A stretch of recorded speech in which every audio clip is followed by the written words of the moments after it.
so here we go. It says I'm live. Am I actually live, though? Let's wait and see if the picture actually comes up on the phone. Waiting patiently, waiting patiently. How's everybody doing today? I hope you're doing well. If you can hear me, I hope you're doing well. I've apparently been live for 20 seconds, but it still says waiting on Alan Belk on the stream, so I don't know what's going on with that. Very confusing. Is there anybody out there that's watching? It says there's 0 people watching. There I am. Okay. It doesn't say there's 1 person watching, because it should say at least 1 person watching, because it should have me on there. All right. So, and I'm sure more people will trickle in as we go along. So today I have to open up for you. Where did I put him? Where did he go? Yeah, I got Man-at-Arms from the cartoon collection, the 2000X cartoon collection. And I wanted to open this up a couple of days ago, but it turned out I'd used all my time on StreamYard. Now, usually what that does, what it has been doing, is they just slow you down a little bit or whatever, make it more annoying. But now it just cuts you off, full stop. So I couldn't make another video until like the next day, because it said, oh, your cycle starts again on the 20th, and it was like the 19th. And I'm like, bro, really? We're going to be like that? We're going to be that petty? But apparently, yes, StreamYard is going to be that petty. So, but anyway, I've got this one to open up for you today. We've been opening up a bunch of these 2000X Masters Universe cartoon collection figures. Dennis Petrov is here. Dennis Petrov, sorry. And Al Davis is here. I noticed I was inconsolable, says Al Davis. Hello, Alan. Hope you're good. Doing just fine. And I was going to do an episode yesterday, but I wound up running some errands and I got busy. So yeah, we've been opening up these 2000X cartoon collections leading up to the movie, because I feel like aesthetically they're very similar. There's a lot of influence from the 2000X cartoon onto the 2026 movie, which I feel like is appropriate.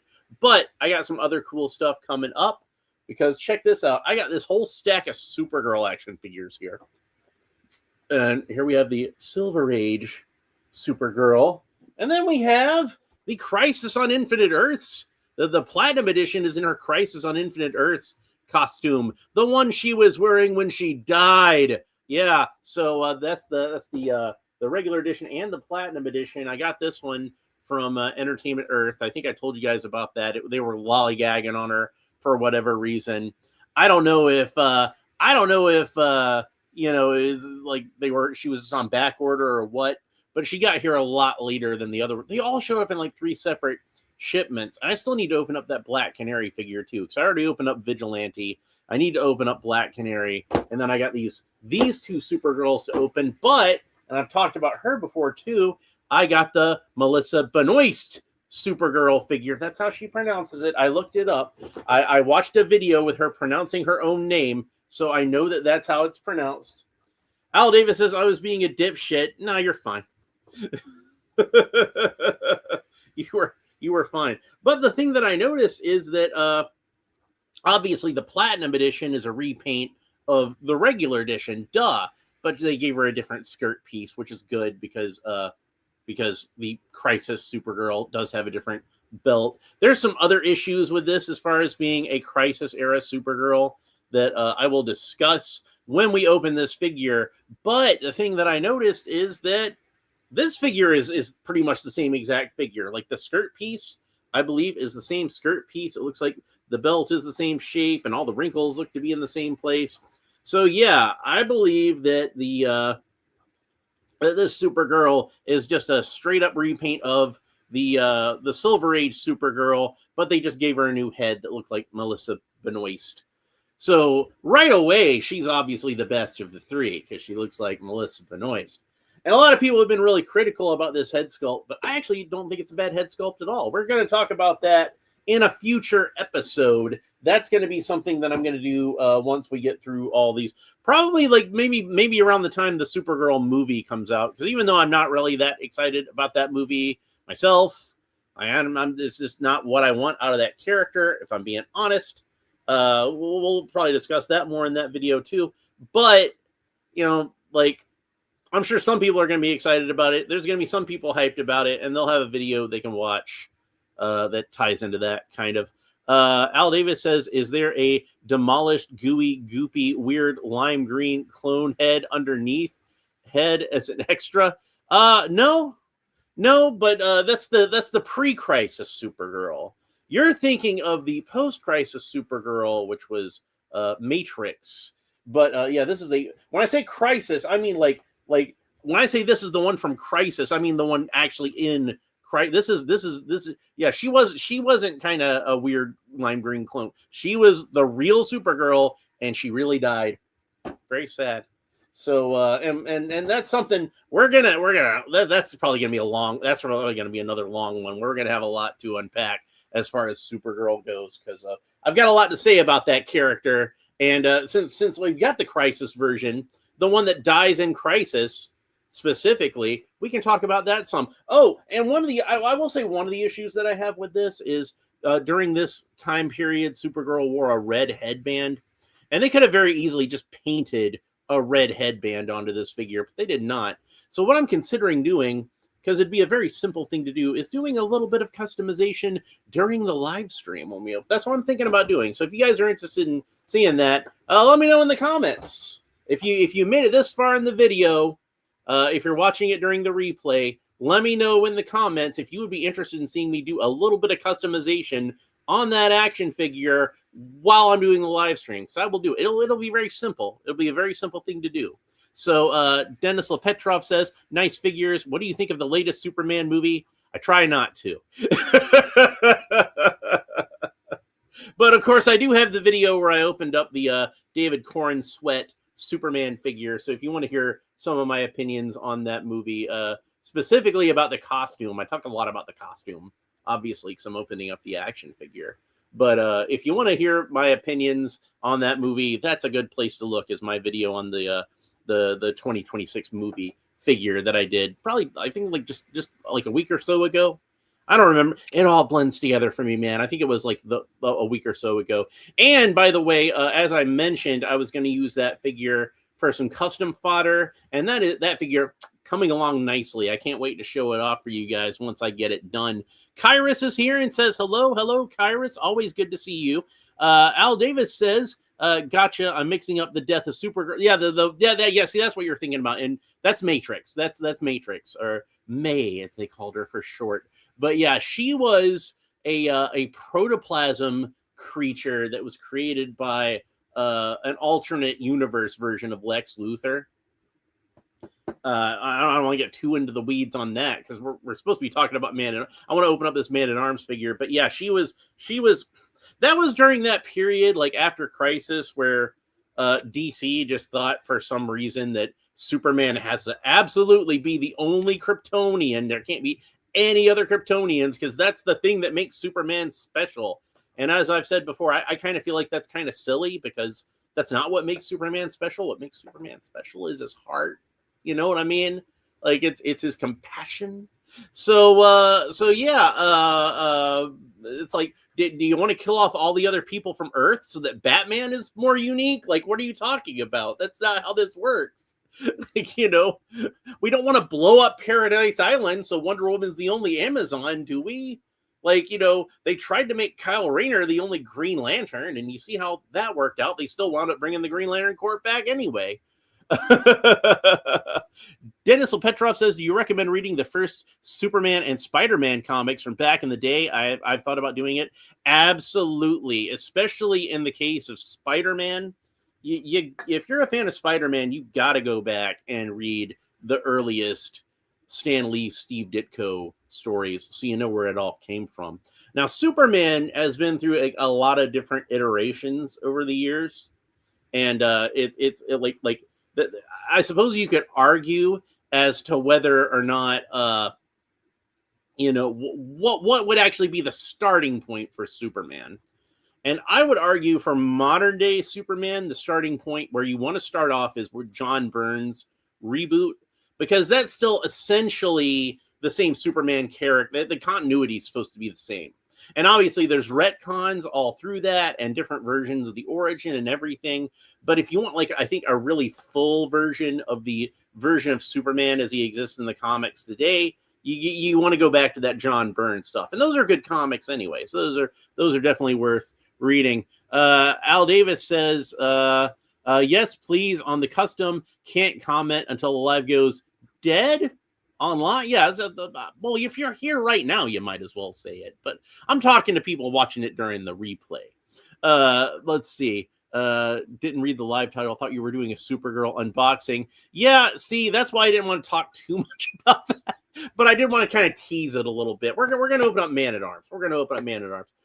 Yeah. So that will be, as Al Davis says, a try unboxing. We're going to open up all three of those in one big episode. Kyra says, I had a crush on the original Supergirl from the 80s movie. Yeah, you got good taste.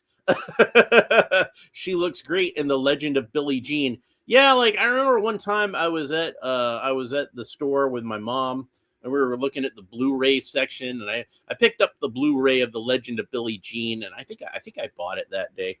It was cheap, it was like $5 or something. And I'm like, yeah, like this isn't like really a very good movie, but I loved it when I was a kid. I couldn't possibly tell you why. And she takes the DVD out of my hand, or Blu-ray, and she turns it around, and there's the pic of Helen Slater on the back with the bikini bottoms and the tank top, and she's like, I think I know why you liked it.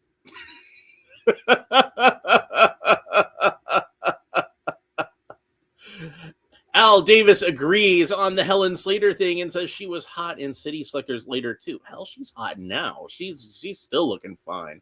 So Dennis Lepetrov said, I had a small crush on Melissa Benoist as a kid. I'm too old to have had a crush on her as a kid. I had a crush on her as an older man, as like, I would be robbing the cradle, but but I still have a crush on her. She's, again, still looks gorgeous. So and she's just cute as hell, isn't she? She's just adorable. She's got that wholesome thing going on that I really like. So anyway, you see what I'm talking about when I open up these Supergirl figures. It's going to be a nice long episode. We've been live for 12 minutes, and I've spent more time talking about Supergirl than I've actually talked about the Man-at-Arms figure that I'm going to open up.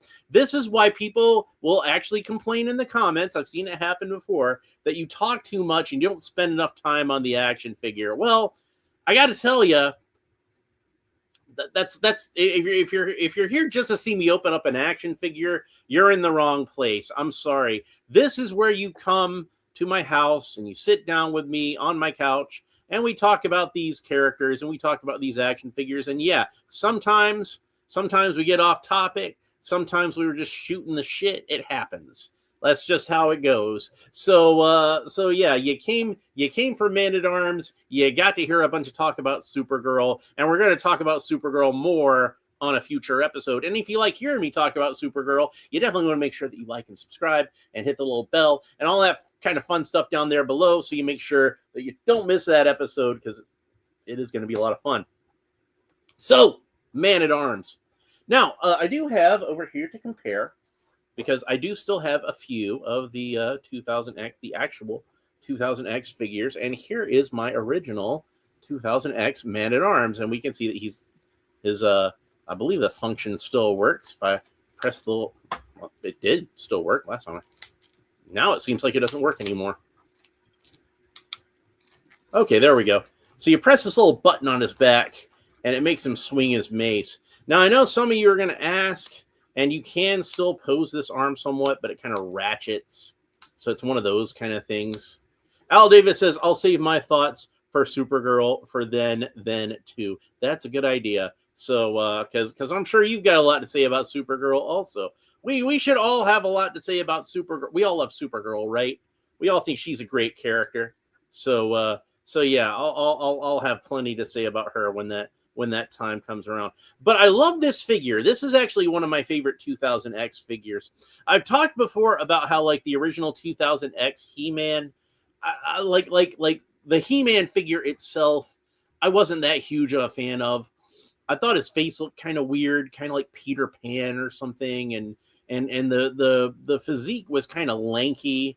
And I kind of feel like like a lot of that stuff, a lot of the design does carry through to the 2000X cartoon collection He-Man figure, obviously, but it improved on it in a lot of ways. And I think they improved on the design in a lot of ways on the actual cartoon as well. So that carries over into the figure too. But Man-at-Arms, man, did I love this Man-at-Arms figure. And I felt like they absolutely nailed him. It's kind of funny how, to me, a lot, like my favorite characters were a lot of the villains and supporting characters, like as far as the figures go. And the He-Man figure, it kind of left me wanting. But I loved Man-at-Arms. I loved Teela. I thought they did a great job with Stratos. Skeletor was awesome. Beastman was awesome. Of course, I already talked about Beastman. Merman was good, but there was some issues with Merman, and obviously we'll talk about that once we get to the Merman cartoon collection. Once that finally arrives, once I finally have it in my hot little hands, I can't wait for that Merman figure and the cartoon collection Teela figure. Both of those look awesome. I can't wait for them. But right now, Man-at-Arms. So a lot of the coloring on this, and 2000X was really good with this. A lot of the coloring is very similar to the original 1980s Man-at-Arms figure. He's got that kind of cheddar cheese color to his armor and his mace. And you can see he's got like the big, huge honking shoulder pad over here.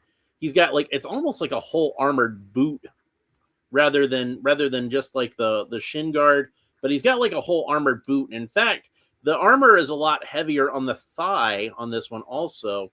And it kind of makes me wonder if maybe he's got a prosthetic leg. Like, I know a lot of people speculate for good reason that Randor on 2000X has a prosthetic leg. And I think that he definitely does. But does Duncan have a prosthetic leg too? Man, they were just not very lucky with legs in that generation of Eternians, are they? Al Davis says he looks more anime with that humongous shoulder pauldron. Yeah, and I think that was on purpose. I think that this version of He-Man definitely took a lot. When I say He-Man, I mean Masters of the Universe, not the character. But He-Man specifically, and this line in general, took a lot of influence from anime, and they took a lot of influence from like the cross-cell artwork on the original figures too, and a lot of the stuff with the mini comics. Like, you can see the face guard on Man-at-Arms sits a lot more high than most figures. And again, that harkens back to those early mini comics, the way Alfredo Alcala drew those in the first few mini comics. And he's got the fur, the fur trim to his armor, which that's something that was in a lot of the early, production artwork and the cross-cell artwork, but did not make it onto the final figure, probably because they wanted to simplify the molding and the paint applications and all that. Dennis Lepetrov says, I have to go. Have a great day, everyone. Well, thanks for stopping by. Good to see you. So, see you next time. Always good to see you. And then Kyra says, that Man-at-Arms looks good, tempting. Yeah, and this is the old one. This is the old one. But you can see then there was a lot. The Four Horsemen went crazy with the details on these figures. Like, I imagine that I always imagine that the vintage Man-at-Arms, at least, like the green parts were kind of like a spandex bodysuit kind of thing. But this is definitely armored. You can see there's all sorts of like joints and circuitry, and look at his abs. He's got Michael Keaton Batman Returns Batman abs. Look, I've got Keaton right here. We can see. We can compare their abs. They just totally did Batman's abs from Batman Returns. They did. I'm sure that was on purpose. I know the Four Horsemen are big DC Comics fans, so they must have done that on purpose. But yeah, the giant shoulder pauldron, very exaggerated, and unfortunately, tragically on mine, it's broken. It's broken. There's like, see, it's supposed to be connected here, and it's not. So, and I just noticed that the other day, so I'm probably gonna have to like glue that back together or something. And then the little tank and hose there are a separate piece, and it's kind of just stuck on there. And you can see they made it in that kind of baby blue color that like the helmet and the belt are in. So it does kind of still match with that whole color scheme. But this is the original figure. Al Davis says, I was thinking that exactly that as soon as you showed it. Well, great minds think alike, and fools seldom differ. And then he's got a little, again, with the kind of, and it's slightly more metallic on the belt and the helmet, and this little dot on his back. but it's still consistent as far as the color goes. So let's set our original one aside and move on to our newer one. Of all the figures that I want to compare to the 2000X ones, the original 2000, the vintage. God, I feel so old saying that, but the vintage 2000X figures. Well, those are figures that are like over 20 years old at this point. They're vintage. Sorry for anybody out there that makes feel old, but they are vintage now. That's just how it is. We're just getting older, man. I didn't have a gray beard back then. I had a full head of hair. The ladies loved me back then. I'm sure some still do nowadays. I do okay. Don't worry about it. But yeah. So here we got some nice artwork on the back with Man-at-Arms facing off against Trapjaw, as seen on Lessons. No bio back here. Got Evil Lyn up there at the top, Beast Man in the background, and Adam is just transforming into He-Man, like right off to the side where anybody can see him. I'm guessing that's supposed to be more of a symbolic train. Like he's probably not right next to everybody, but like in actuality, you're not supposed to take that literally, I think. Al Davis says, I would have thought that the Cudgel / Mace / Cyber Club / Cyber Bat would be the same size as it go full anime. Ha ha ha. Well, they did make this one a lot larger than the, I pointed this out before. This one is a lot larger than the vintage, the actual 1980s Man-at-Arms Mace, which I always felt that one was kind of undersized. And this one is kind of oversized, but you don't really notice or mind because, again, it's that sort of exaggeration. Sepna, I wouldn't call it a scepter. I always call it a mace. I always just call it a mace. I always just thought of it as a mace. But yeah, scepter seems too regal, That seems like something King Randor should come with. Then, of course, when we open up Prince Adam, we'll find that he comes with a scepter also. But let's go ahead and open him up. Oh, real quick, I should probably just talk about the packaging on this side, even though we already talked about it with the 2000X version of Castle Grayskull in the background. I think that's really cool. It's got the 2000X He-Man and the Masters of the Universe look, which I always thought that logo was kind of bland, if I'm being honest. Sorry, fans of that 2000X logo, but I just thought it looked kind of plain. I think the 80s version looked better. I think the new movie / Netflix / Masterverse, whatever you want to call that version of the logo. Like, I don't like that one as well as the original 80s logo, but I like it better than the 2000X one. I think that one's at least a little more interesting. But the 80s logo is still king as far as I'm concerned. And why do they want to use anything else? Because it's perfection. Why mess with perfection? Is this all of the rubber tabs holding him in? No. I was thinking maybe I got lucky and it's just the ones around his ankles. But no, he's got them around his elbows as well. This is going to be really interesting to talk about, like I said, because they did take some liberties with the design of Man-at-Arms on the 2000X cartoon versus the 2000X figure. And some of them are choices that I think are good, and some of them are choices that I think are maybe not so great. Some of them are changes that make sense because it's animated, and some of them are changes that just kind of just seem kind of arbitrary. But having got him out of the package, I've got to say, just my first impression of the figure, having him in my hand, is he is a very impressive looking figure. And I think I'm going to enjoy talking about this guy. So speaking of oversized maces, here is the mace that comes with this version of Duncan. And unfortunately, mine seems to be slightly warped. Do you see that at the top? How the actual club part of the mace is kind of slightly at an angle. And you can see that obviously they simplified the design of it a little bit, which makes sense because it's a cartoon and they're having to draw this thing over and over and over again. But it is about the same length as the 2000X one, but it's a bit bigger in terms of the girth. So, and if there's anything that's going to make this weapon more formidable, it's the girthiness. It's the weight of it. It's being thick. That's what's impressive, not the length. Length is overrated. So I keep telling myself that. Anyway, There's you one for free. Al Davis says it's sort of a gold. Maybe he preluded it from the crown jewels to keep it safe, but wound up using it as a weapon. Maybe? I don't know. The plural of mace is mice. It's not taught. I taught English years ago. Really? Is that true? Wow. I had no idea. Mice. Huh. Go figure. So, and he does have a held aloft hand, which is cool because I do like that held aloft hand. So, man, I was trying to think of a figure that I could get for cheap that had hands in this color because I wanted them for something I was using. And when I bought this guy, he was like $15, and that's what I consider cheap. So I'm going to have to go and look on Amazon and see if I can find another one of these for cheap. Because now I'm going to have to buy another one, so I can use his hands. But he's got a lot of other cool stuff too for accessories, so I think I should have some fun with it. And you see the colors, like I said, the colors of this are exactly pretty much 1-to-1 the vintage figure. And the colors of these are not quite 1-to-1 on for one thing, the green is a little more light, a little more olive on this version, and I do think it's a nice green, especially for Man-at-Arms, but it's not quite the vintage figure green like this one. Kyra says it's not maces.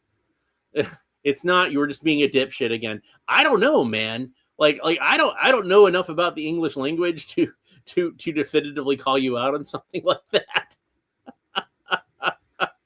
I probably would have taken your word for it. Kyra says, "Oh, Alan, there's a new Mondo figure, Batgirl. I hope they improve the articulation range on those figures." Yeah, I think I know the one you're talking about because I think I saw that one on Facebook earlier, like right before I went live, and I was scrolling through my Facebook real quick. The Batman animated series one, where she's in the blue and gray outfit. She looked really cute. I thought they did a really nice job with that one. I was pretty impressed. And he does have that gigantic shoulder pauldron we were talking about, and it's on a little bit of a hinge. And this one is a much more pliable plastic, so hopefully it won't break like my old one did. Al Davis says it's Mace's, just to be clear. Well, you had me going for a second. I don't know if I necessarily believed you, but I didn't doubt you either. It was kind of one of those things. So one thing I noticed is that he doesn't have any fur under this side of the breastplate, which kind of makes sense because it would have been hidden probably during most of the animation anyway. And he doesn't have it on that side of the breastplate in this figure either, so which I've never really thought of before. I don't know if I noticed it or not, but it certainly just never really occurred to me one way or the other. And then again, the blue matches up throughout the costume. He's got, wherever it's blue, it's the same shade of blue for the helmet and the belt and the oxygen tank, just like with the bracer on the right hand is that same sort of light blue. And the bracer on this version, the bracer on the left hand is that same sort of light blue. And his whole thigh over here, which again is more heavily armored than this thigh, which does look like almost like it's that spandex tights kind of thing I'm talking about, where like you can see like the muscle definition to it, but it is slightly more angular as far as the way that the muscles are sculpted there. So I guess you could interpret that as being armor in this one. And of course, he's got the knee pad over here. So they still do have some acknowledgement of this leg, this green stuff being armor. You can see the detail on the arm there, but obviously it's not as much as on the vintage figure, since this is again based on a cartoon. They simplified it for the cartoon. Amiga Cami is here and says hi everyone. Hi to you too, Amiga Cami. Good to see you as always. So there are some changes that they made to this design that I kind of feel like are kind of arbitrary. And I want to go over those real quick. First of all, I already pointed out that this bracer over here on the armored side of them, on the original figure, it's colored in that cheddar cheese color, but over here it's colored blue. Why did they do that? I don't know. It seems like it would have made more sense. Maybe they wanted the bracers to match, but to me, it would have made more sense for this bracer to match with the armor on this side. So that is not a change I would have made. And likewise, the more heavily armored side over here, that's that light blue color. And I'm kind of split on that as to whether or not I like that better than it being green. So again, to me, it almost kind of suggests that it's a prosthetic leg.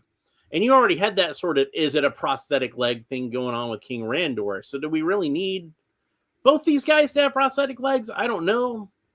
But hey, if you're a guy with a prosthetic leg and you're watching this show, there's you some representation. So I guess that's not a bad thing. So, whatever is what it is. And then this version, this kind of surprises me. In the cross-sell artwork, Man-at-Arms had a red belt buckle, like the gem in the front. I call it a belt buckle, even though it doesn't functionally look like a belt buckle, but it's where your belt buckle would go. You know what I mean. That was red on the cross-sell artwork. And I'm kind of surprised they didn't make it red on this version, but that probably would have been the only red on the figure, and maybe they just didn't feel like it was worth doing, like, a whole different paint application, just that little dot on his belt buckle. This guy does have a painted belt buckle, but it's that cheddar cheese color again.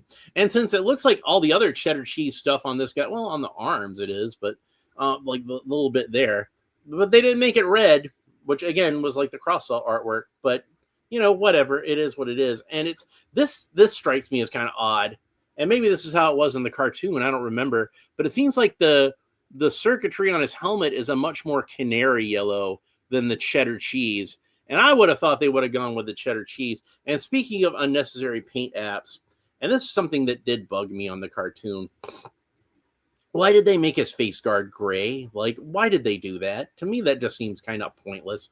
Maybe they just meant for it to look better. Maybe they just thought it would look, more distinct or stand out from the rest of the armor or whatever. Maybe just some kind of aesthetic choice or something. But I would have rather they left that the cheddar cheese color. I think that would have worked better personally. He's got that same sort of, this is the color that matches up the best, is the kind of reddish brown that we got on the right boot, and the loincloth and the fur trim at the shoulder. That matches exactly with the vintage figure. Al Davis says, Cammy, you turned up in just the right time. We're proper looking at the figure now. Been being silly and distracted and having a laugh up till now. Yeah, so she says she read back to the rest of the chat. That's no slight. Yeah, that it happens. Al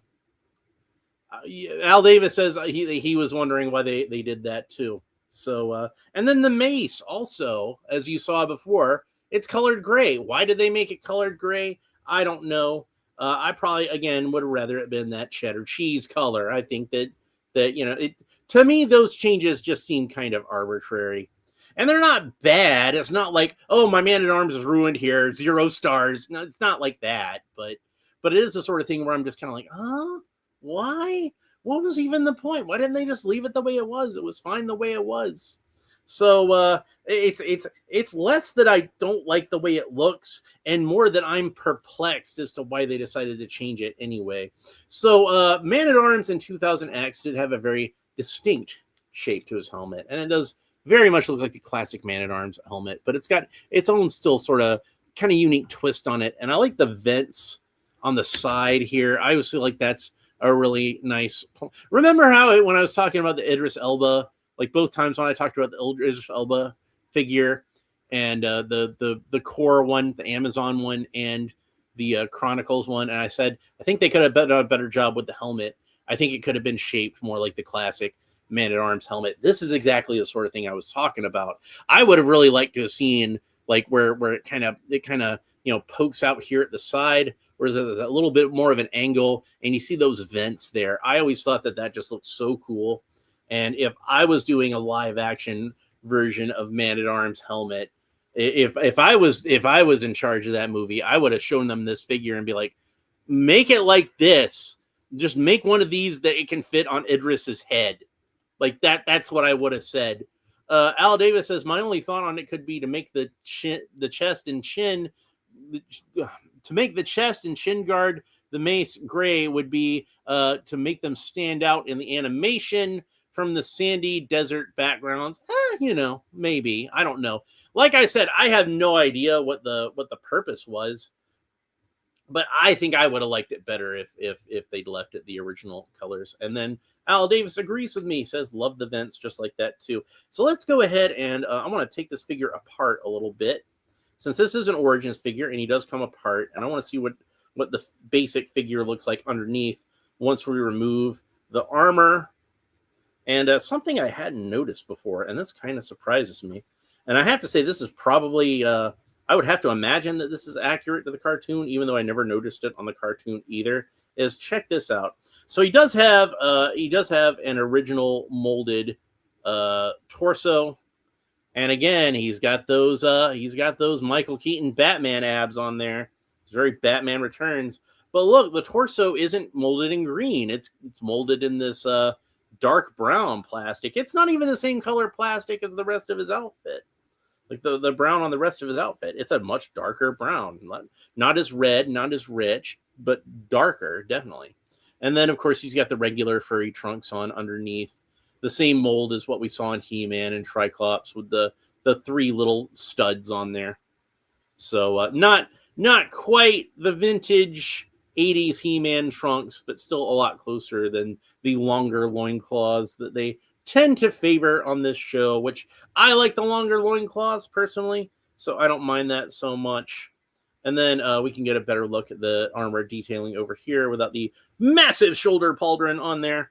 So that's what the figure looks like without any of the armor or anything like that. So let's go ahead and get them put back together, since I feel like that is a thorough enough look at that. And I notice on a lot of these newer Mattel figures that these peg and hole fasteners are a lot tighter, and it seems like the plastic that they're using nowadays is not quite as pliable. It's still pliable, but not quite as I'd say about 95% as pliable as the plastic that they were using. So that having been said, it makes it slightly more not impossible, but it does make it slightly more difficult to get the armor on and off as far as that goes. Oh, by the way, I'd mentioned before how this is articulated, and it's actually on a ball joint, so you can move that around in any number of ways. As far as like moving around his actual arm, that will come in handy. So now we have the breastplate back on him. I'll pop the head back on him. Actually, there is one other color that I think matches with that dark brown pretty well, and that's his mustache. He made his breastplate, not the main breastplate, the underneath breastplate. He made it to match his hair color. How about that? So let's go ahead and put the loincloth back on, and now we've got Man-at-Arms fully reassembled. So let's go ahead and talk about his articulation. So Man-at-Arms can look up about that far, look down about that far, tilt his head kind of quickly from side to side, rotate the head all the way around. Of course, the arm rotates all the way around the shoulder. It's going to bump into the fur there. That's to be expected. Raises up to the side about that far. Over here, of course, the arm rotates all the way around the shoulder. And you know that pauldron's going to get in the way. You know that's going to happen. So that's going to affect that somewhat. But that's to be expected. Again, the arms can raise up to the side about that far. Amiga Cami says, I bought some fur material the other day so I can get started on making some loincloths. Oh, that should be cool. And then Al Davis says, having the pauldron articulated with a ball and socket is quite thoughtful and cool. I agree. I think that is a great way to handle this. And of course, the older one, like I said, it's on that hinge, so you can still, and that's attached to the arm. So it's fairly well designed, especially for its time, but I think that this one works better personally. Bobby Wald is here and says, Man-at-Arms has a mustache worthy of Tom Selleck. Hell yeah, he does. So maybe that's why they gave Man-at-Arms a mustache in the first place. Maybe they were watching Magnum when they were designing this version of the character. Because remember, the original Man-at-Arms did not have a mustache. The figure was clean shaven. He didn't have a mustache until the Filmation cartoon. And I'm thinking that I'm not sure. I'm not guaranteed this, but I would imagine that the purpose of it was that they wanted to give him more of a fatherly and older sort of look. They wanted it to be obvious that this guy was older than the rest of the characters at first glance. A lot of designing characters for cartoons and comics and stuff like that is trying to express things without having to actually say them. And it's why cartoon characters wear the same outfit all the time, so that they're instantly recognizable. Like when you see Olive Oil's outfit, it's the same outfit that Olive Oil always wears, because they want you to see her just instantly and be like, okay, Olive Oil, and know who that is. So anyway, Al Davis, I'm sorry, Amiga Cammy says that is a cool articulation. Al Davis says, Cammy, life-sized or for the figures? Just curious. Why not both? Amiga Cammy says hi to Bobby, and Amiga Cammy says, life-size for my Sharilla costume. Well, I'm looking forward to that. That's going to be cool. Pixar, it didn't happen. Al Davis says Tom Selleck would have been great for the Dolph Lundgren film if they'd thrown money at it. I like the guy they used, but still, Tom Selleck probably would have been a little too young, though, to be Man-at-Arms at that time, because I don't think he was much older than Dolph Lundgren. Like maybe like 10 years older, but he wouldn't have been old enough to be Tila's dad, I don't think. So I always thought that Sean Connery would have been a great Man-at-Arms, but again, he probably would have been more expensive than Tom Selleck. Tom Selleck would have been a great Man-at-Arms, I think, if they'd actually gotten the movie made in the 90s. I think like the early 2000s or around there. But he definitely would have been a good Man-at-Arms. Kyra says, I always thought that they were going to go back to Magnum and continue the story. It ended so sad. He and the Ferrari crashed into a hole. Well, you know what? Crazy enough, they were planning on having Thomas Magnum return, and it was going to be in the place where you'd probably least expect it. They were going to do an episode of Quantum Leap where they crossed over with Magnum, yeah, and because it was made by the same guy, the same producer made it, and he had the idea that like Sam could leap into Magnum, and that would be the crossover. So that almost happened, and I think there was like some rights issues that got in the way or something. But yeah, they were gonna do the Quantum Leap Magnum crossover, which to me is just crazy, and I would have loved to have seen it too. And then Bobby Wald says hi to Amiga Cammy, and Al Davis says Ramirez vibes too. Yes, exactly. See, Ramirez, that's like Man-at-Arms, but the Highlander version. Exactly. See, now you're seeing where I'm going with this. Bobby Wald says a movie I love that had Tom Selleck was one called Folks, and I haven't been able to find that movie in a long time. I think I kind of vaguely remember the one you're talking about. It's maybe been memory hold or something. Yeah, Donald P. Belisario. Yeah, that's, I'm stumbling over the name. Yeah, that was yeah, he worked on Magnum and he worked on Quantum Leap. He created both shows, I believe. So yeah, they would have had the Thomas Magnum crossover. But as far as I'm concerned, also if you watch a Very Brady sequel, the actor that plays Higgins, he's in that playing like a rich dude. And as far as I'm concerned, if you agree with the theory that Higgins and Robin are the same guy, then the character that he's playing in the Brady Bunch Very Brady sequel, that also, as far as I'm concerned, that's Higgins / Robin again. That's him again. So that means Robin is actually Gilligan's father. Yeah. So. And Amiga Cammy says, I would have loved to have seen that episode. Hell yeah, that would have been a great episode.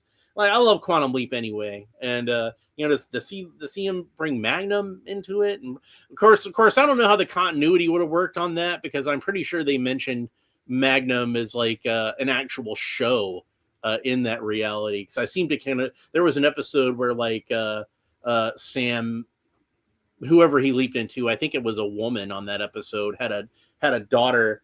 And Sam like turns off the TV or something like that, and she's like, "Hey, I was gonna watch Magnum," and Sam's like, "It's gonna run for like 7 years. You're gonna have plenty of time."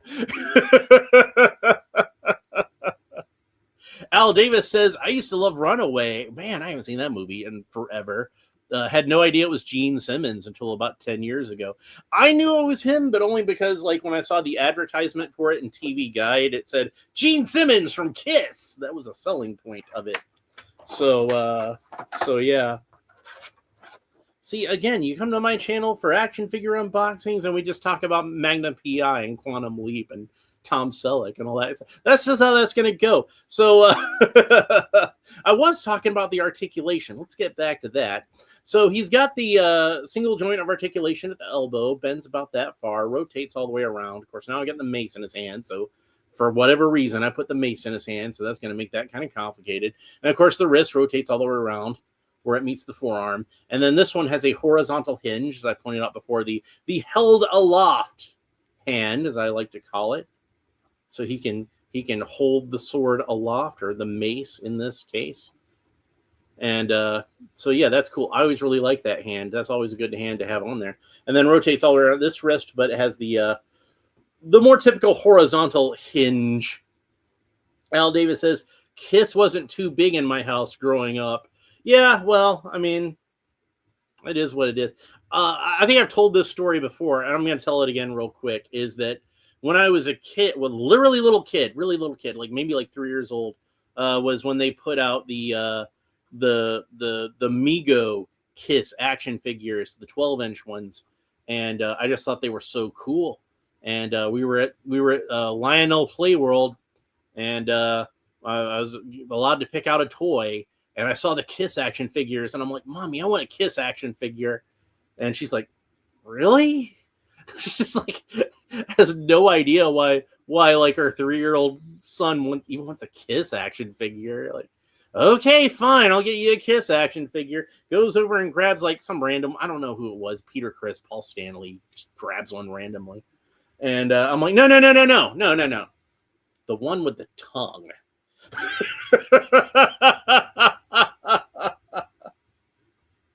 And like I was at that age where like I wasn't really paying too much attention to like music at the time. Like, I knew about Kiss obviously because they were everywhere at that time.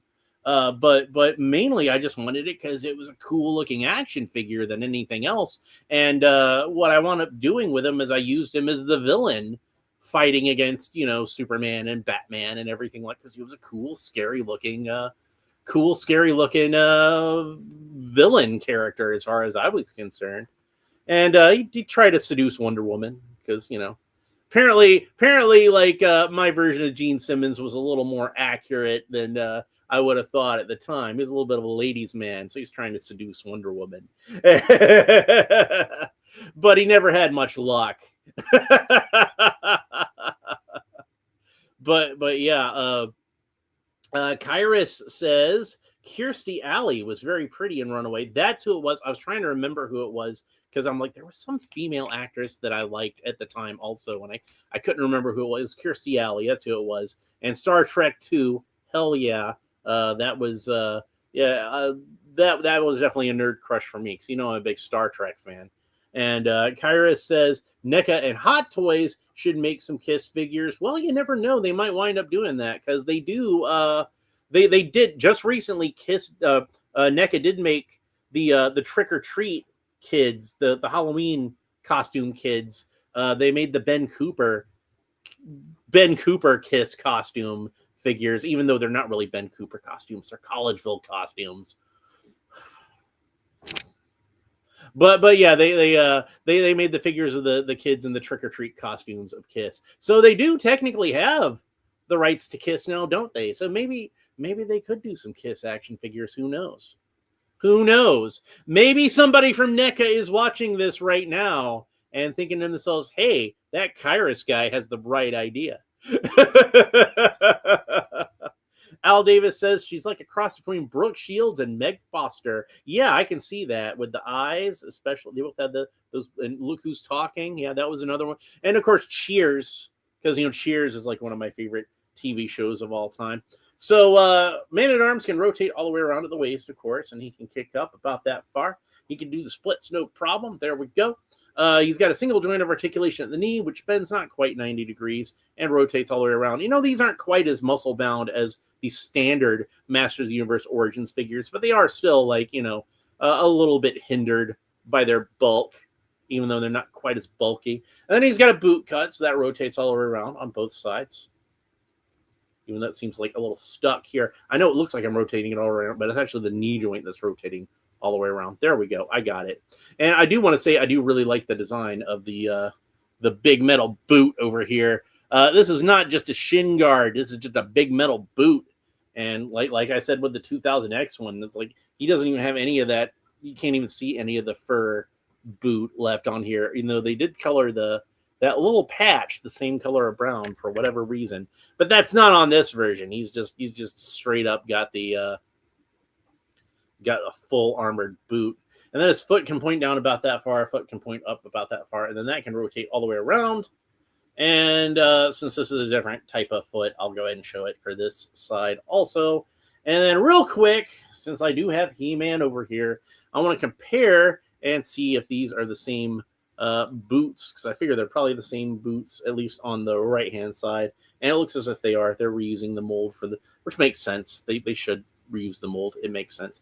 It's kind of ironic, because kind of part of what the Four Horsemen were doing with this line is they did not want to have as many reused parts as the vintage Masters of the Universe line.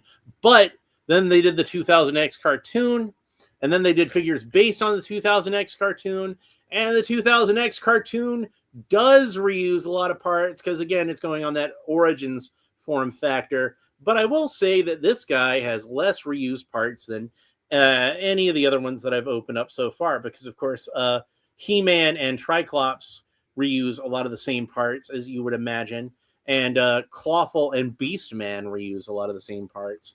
And then, of course, Evil Lynn has a lot of unique parts, but she's also like the only female figure I've opened up. Wait till I open up Teela, and then we'll discuss that a little more. But Man-at-Arms has an original torso, original arms. All his arms are original. These are not the same forearm that He-Man has, not the same upper arm that He-Man has. The only part I can tell that's reused on this guy from He-Man / Triclops is the right boot and the trunks, and of course the hands, obviously. But everything else is pretty much, there's a lot of original parts on this guy. So that is nice.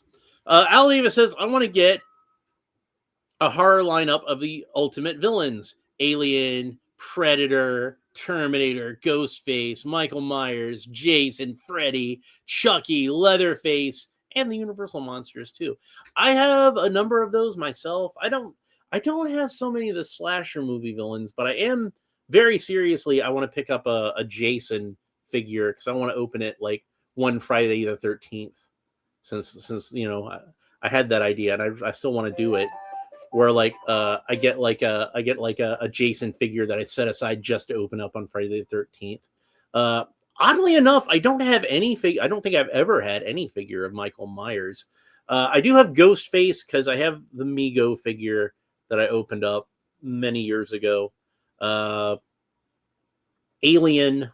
I've never opened up an Alien figure on the channel, but I do have quite a few Alien figures. I wasn't opening them at the time, but I would have loved to open those 3 3/4-inch Leonard Alien figures. Those were so cool. I loved those. Predator. Again, never opened up a Predator figure on this channel, but I do have a few. And in fact, I have a Masters of the Universe style Predator figure that I've made. So I'll probably have a short of that up sometime. But I still got a few tweaks I want to make to that figure. I'm not 100% ready to show them off yet. And Terminator. I've had a number of Terminator figures over the years, but I don't currently have any Terminator figures, which is surprising. I almost bought, and it would have been probably before the show started, so I wouldn't have been able to open them up on the show anyway. But I still would like to have it, maybe hunt it down one of these days. The RoboCop versus Terminator RoboCop figure, where it's like it's based on the comic book of RoboCop versus Terminator.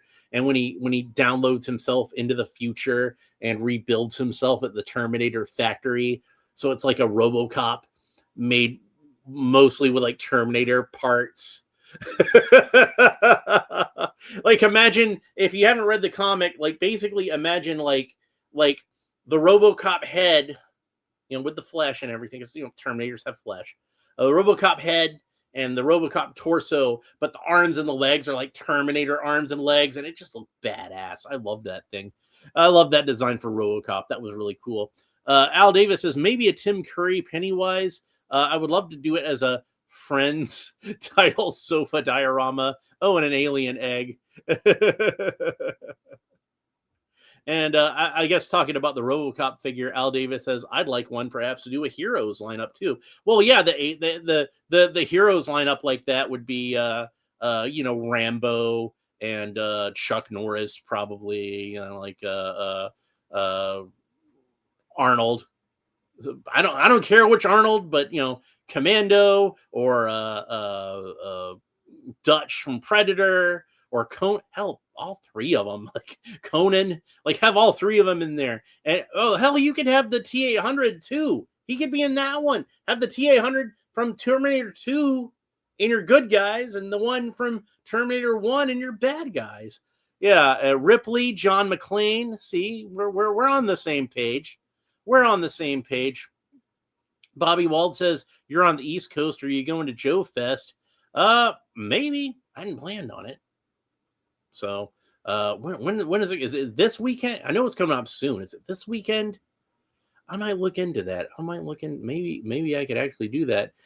Daniel Mewson is here and says, hello from Ireland. Hello, Daniel. I hope I pronounced your last name correctly. Al Davis says, excellent. I'm liking that. See, like that's a cool thing to do.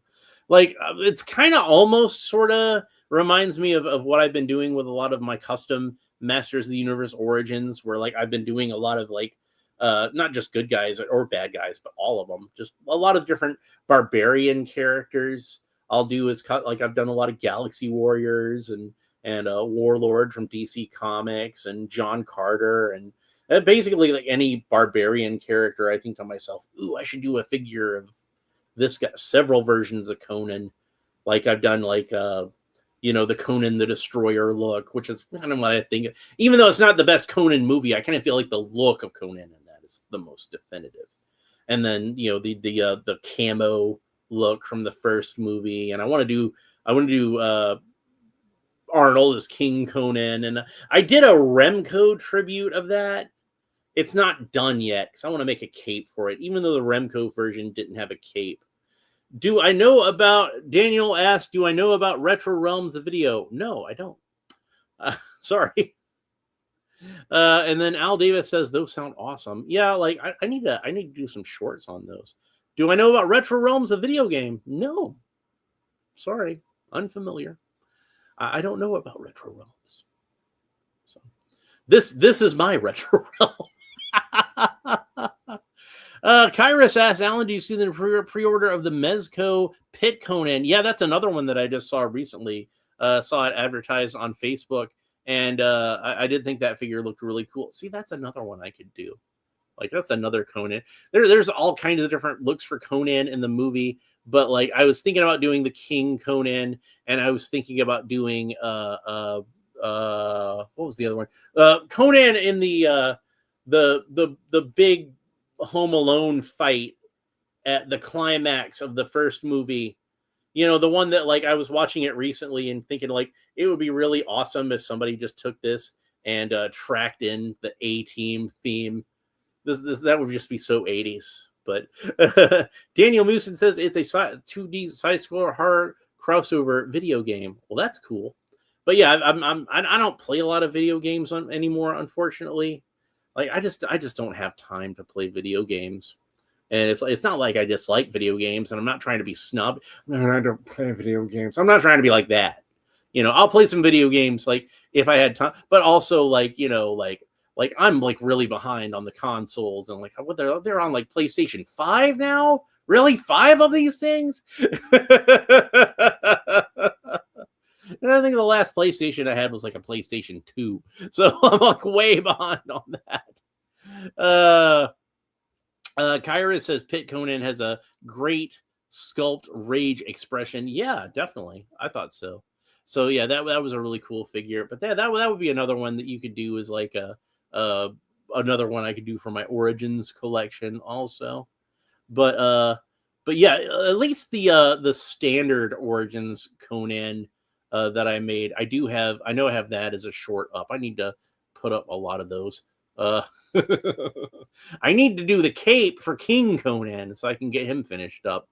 Bobby Wald says we watched Conan the other night, and there's that scene where Salsa Doom transforms into a snake, and all I can think of in my head was Cobra Commander. Yes, yes, was once a man. Yeah, that.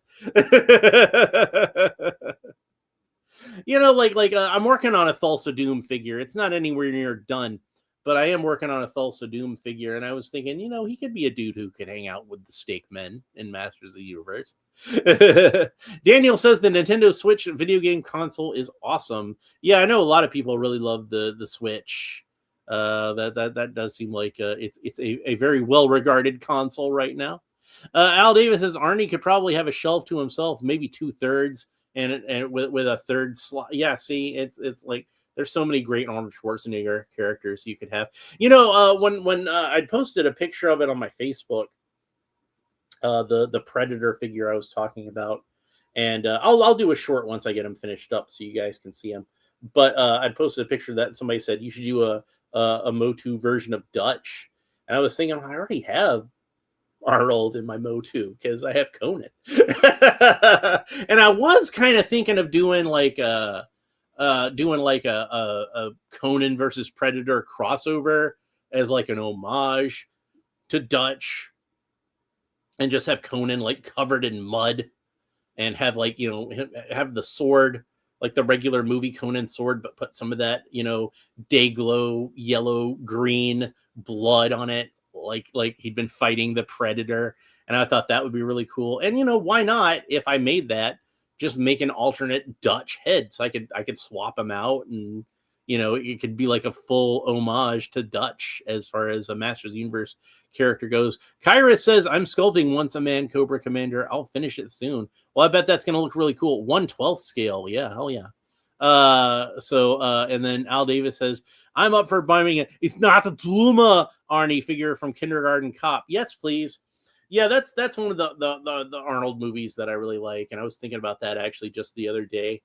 I need to watch that again because I haven't watched it in a long time. And Twins, which same director. That's Ivan Reitman for both of those.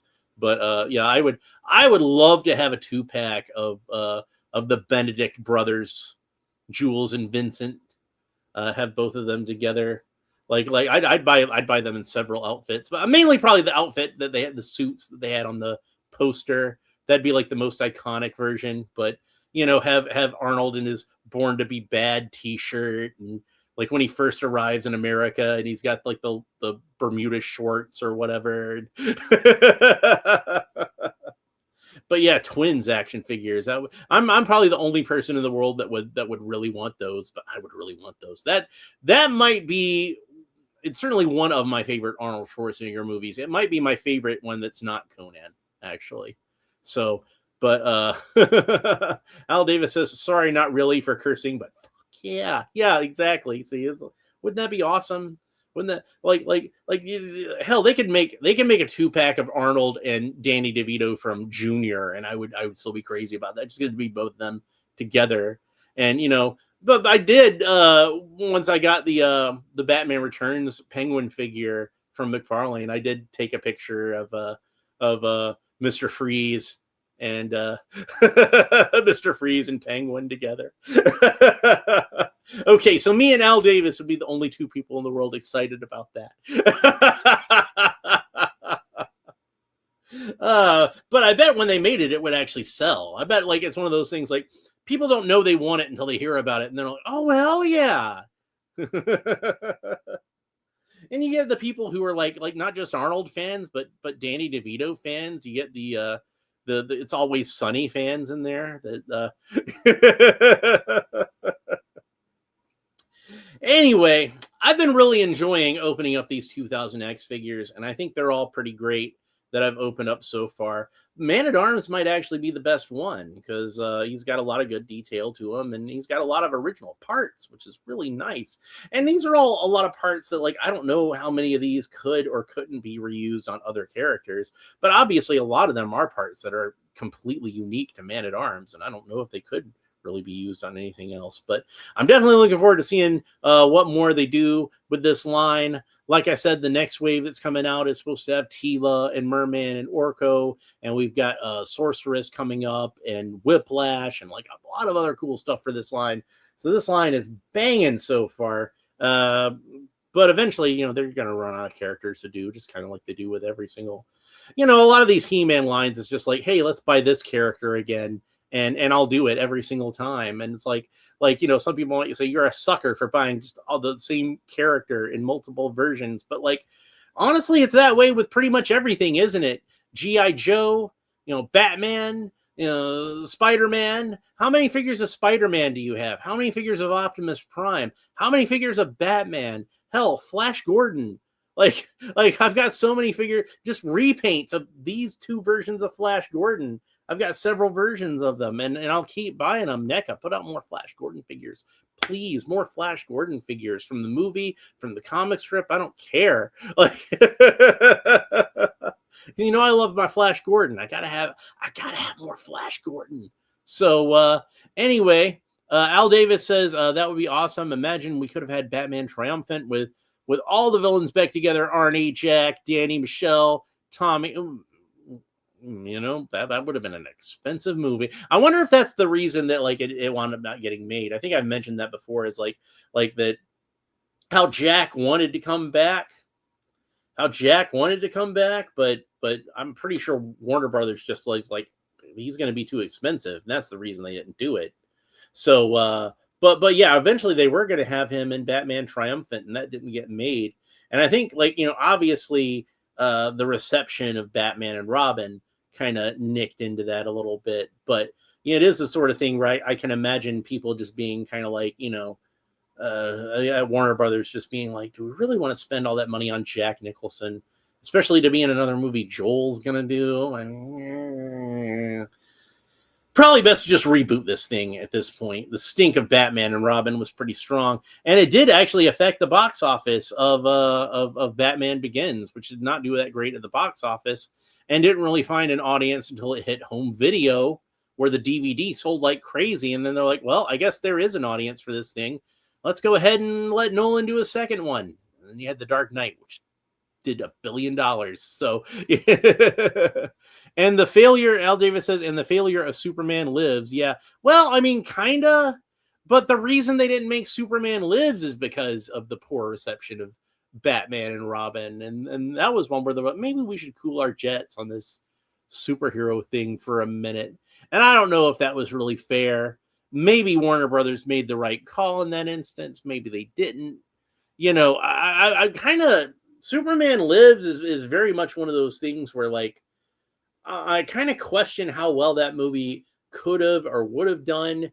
And it might have, I'm pretty sure it would have either been like the biggest hit Superman movie of all time, or it would have been the biggest flop Superman movie of all time. It would have done worse than Supergirl, or it would have done better, adjusted for inflation, even than the Christopher Reeve Superman movie. It's one or the other. There's no way it would have been anything in between, I don't think. But I've said before, I think that a lot of people, and I don't mean any offense to him as an actor, because I think he's a great actor, and in fact one of my favorite actors. I think a lot of people would have had a hard time accepting Nicolas Cage as Superman because he's Nicolas Cage, and you're already really familiar with him, and it would not have had that kind of suspension of disbelief that an unknown actor would bring to the role, and said it needed a different, less weird director in Tim Burton. Yeah, I mean, that was I thought a bigger problem for me personally. It would have been a bigger problem than the Nicolas Cage thing, because Nicolas Cage is like, you know, he's not ideally who I would have cast as Superman, but he's a good actor, and I'm interested in seeing what he does with it. Whereas Tim Burton was one of those where I'm just kind of like, you know, Tim Burton is all weird and dark and gothic, and that's cool. I love that kind of thing, and it worked beautifully on Batman, of course. But would it have transferred to Superman pretty well? Could he have done an aesthetic that would have worked for Superman? I think up to that point, Mars Attacks is the closest in terms of like the visual aesthetic to what I would want a Superman movie to be. So it's possible. Amiga Cami says he's a great actor, but looks nothing like Superman. Yeah, and that's another thing is like if he was an unknown actor, I think maybe you could have got past him not looking that much like Superman if he was good in the part. I think you could have, well, that's what Superman looks like in this movie.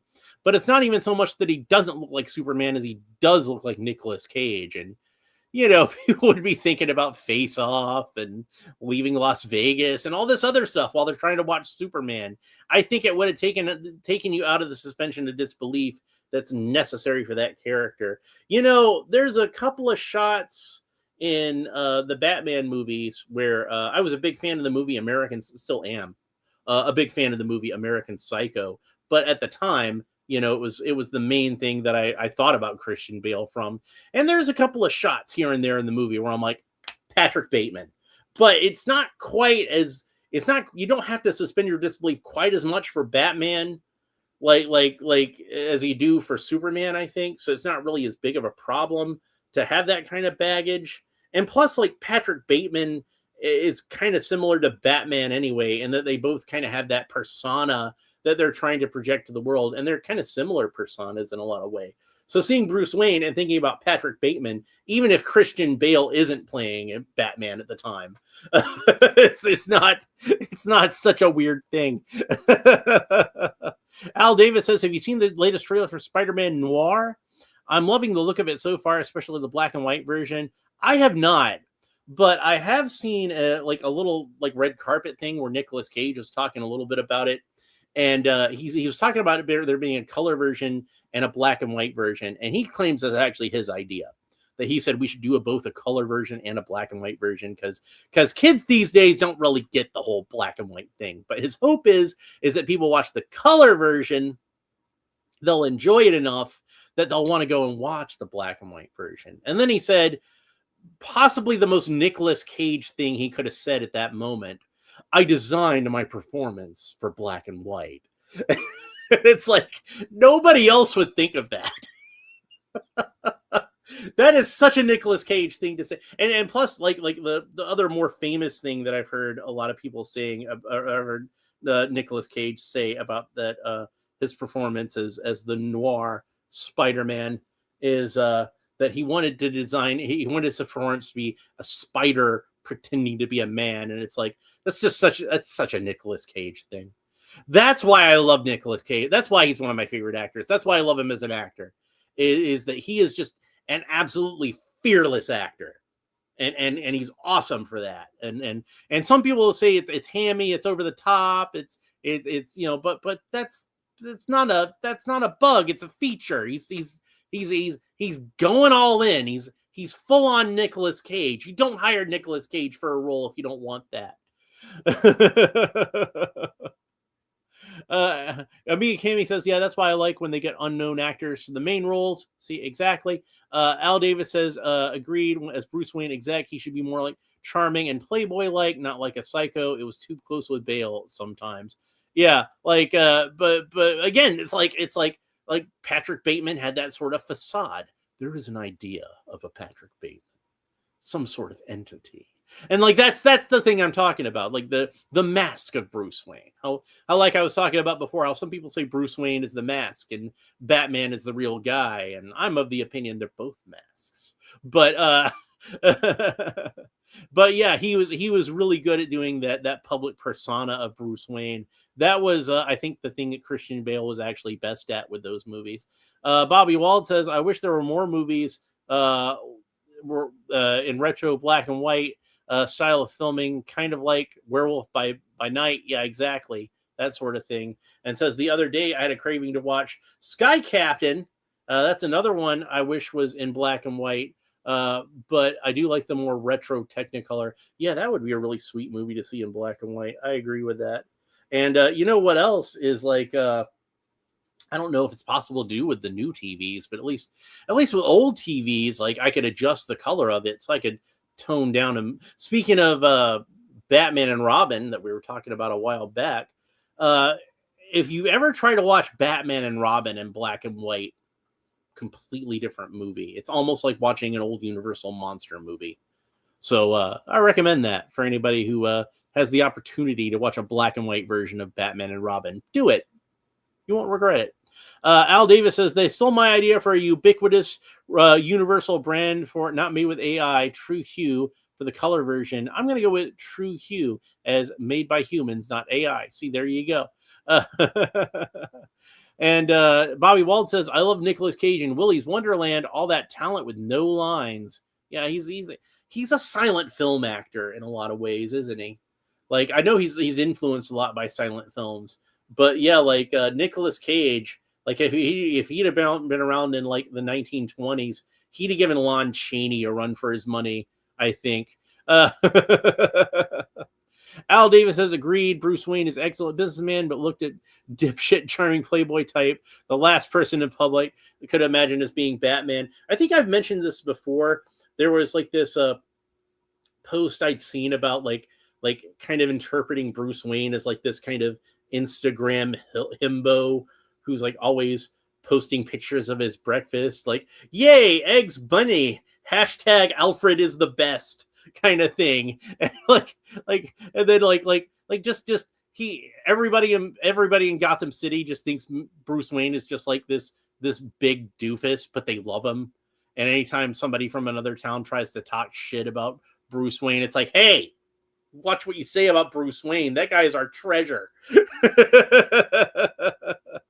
Al Davis says, Bobby, I love Sky Captain. I think I could have said before, you did say before, Gwyneth was the perfect Lois Lane in that film. And I agreed. Like there's a strong Fleischer influence to that movie, like the Fleischer Superman. And yeah, that worked out really well.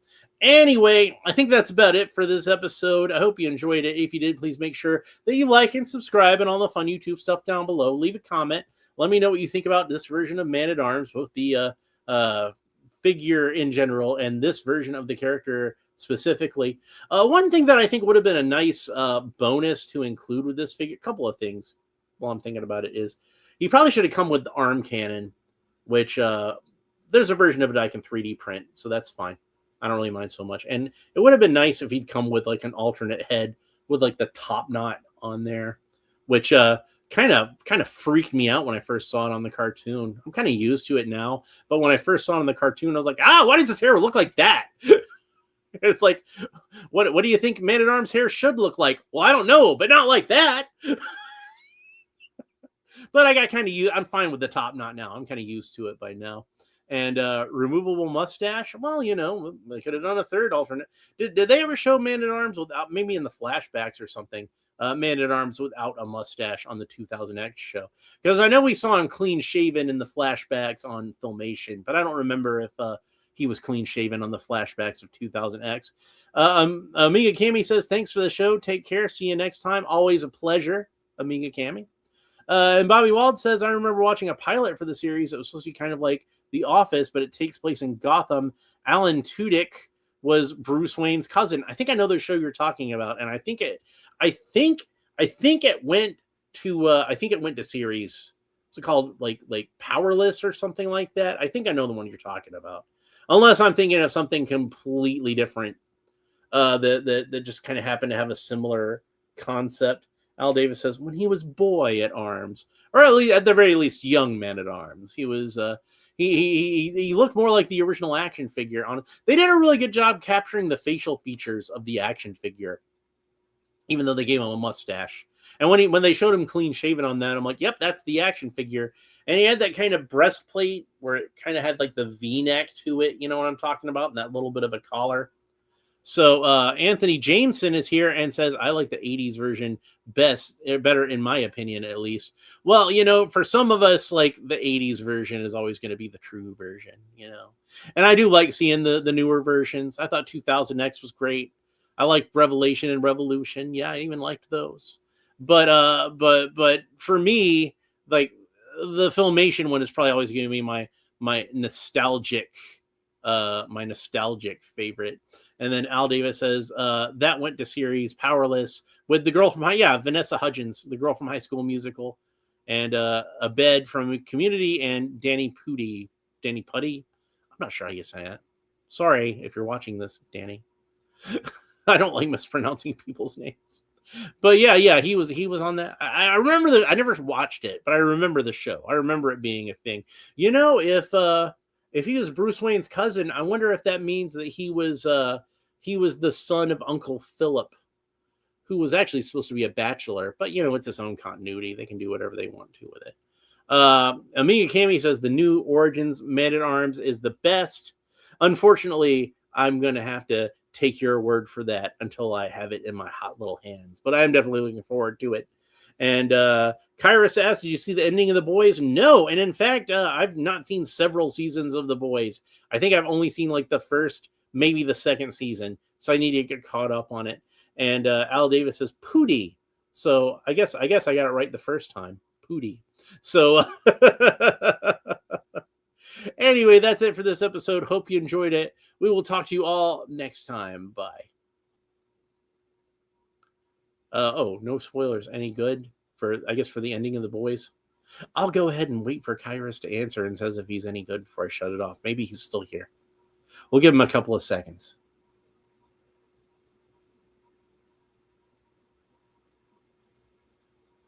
Huh? Dead air? Dead air. Dead air. Dead air. Dead air. Dead air. Dead air. Dead air. Dead air. Okay, I think that's it. We'll talk to you next time. Bye.